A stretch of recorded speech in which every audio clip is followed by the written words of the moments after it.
சுத்த விரும்பும் சுத்த ஜோதியே விரும்பா அசுத்தம் யாவும் நீக்குவே.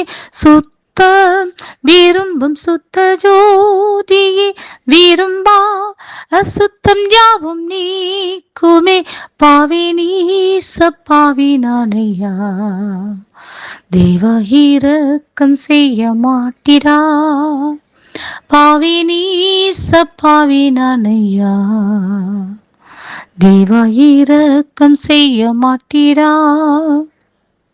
பரிசுத்தர் கூட்டம் நடுவில் ஜொலி தீடும் சுத்த ஜோதியை ஆரோபியே.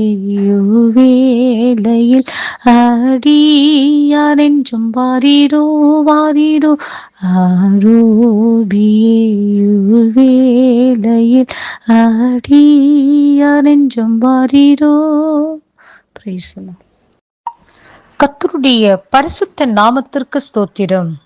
ஏசாயாவின் புஸ்தகம் 13வது அதிகாரம் 3வது வசனம். நான் பரிசுத்தமாக்கினவர்களுக்கு கட்டளை கொடுத்தேன், என் கோபத்தை நிறைவேற்ற என் பராக்கிரமசாலிகளை அழைத்தும் இருக்கிறேன். அவர்கள் என் மகத்துவத்தினாலே களி கூறுகிறவர்கள் என்கிறார். ஆம் பிரியமானவர்களே, நாம் ஒவ்வொருவரையும் பரிசுத்தப்படுத்துவதற்கு தேவன் ஒருவரால் மாத்திரமே முடியும். பரிசுத்தமானது நித்திய நாளாய் கர்த்தருடைய ஆலயத்தின் அலங்காரமாய் இருக்கிறது என்று சொல்லி நாம் வேதத்தில் வாசிக்கின்றோம். பரிசுத்தம் இல்லாமல் ஒருவரும் தேவனை தரிசிக்க முடியாது என்று சொல்லி வாசிக்கின்றோம். பரிசுத்தத்தோடே கர்த்தரை தொழுது கொள்ளுங்கள் என்று சொல்லி வேதத்திலே வாசிக்கின்றோம். பிரியமானவர்களே, வேதத்தில் அநேக இடங்களிலே பரிசுத்தத்தை குறித்து கர்த்தர் நமக்கு எச்சரித்த போதிலும் அந்த பரிசுத்தமானது நம்முடைய முயற்சியினாலோ நம்முடைய பலத்தினாலோ நம்முடைய பராக்கிரமத்தினாலோ பெற்றுக்கொள்ள முடியாது. நமக்கு கர்த்தர் மாத்திரமே பரிசுத்தத்தை கொடுக்க முடியும். நீங்கள் என்னை தெரிந்து கொள்ளவில்லை, நானே உங்களை தெரிந்து கொண்டேன் என்று சொல்லி வேதத்திலே கர்த்தர் சொல்கிறதை நாம் பார்க்கின்றோம். பிரியமானவர்களே, நாம் நம்மையே நாம் பரிசுத்தப்படுத்திக் கொள்ள முடியாது.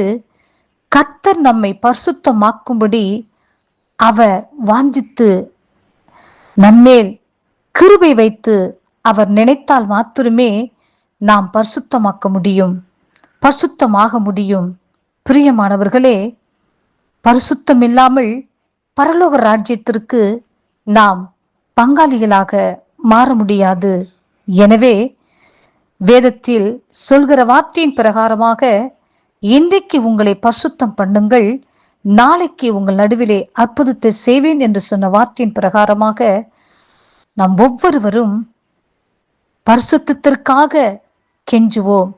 நம்முடைய பிள்ளைகளுடைய, நம்முடைய, நம் தேசத்தினுடைய, ஒவ்வொரு மாநிலத்தினுடைய, ஒவ்வொரு பகுதியில் வாழ்கிற சிறு குழந்தைகள், வாலிப பிள்ளைகள், பெரியவர்கள், முதியவர்கள் அனைவருக்கும் பரிசுத்தம் வேண்டுமென்று நாம் அனைவரும் கெஞ்சுவோம்.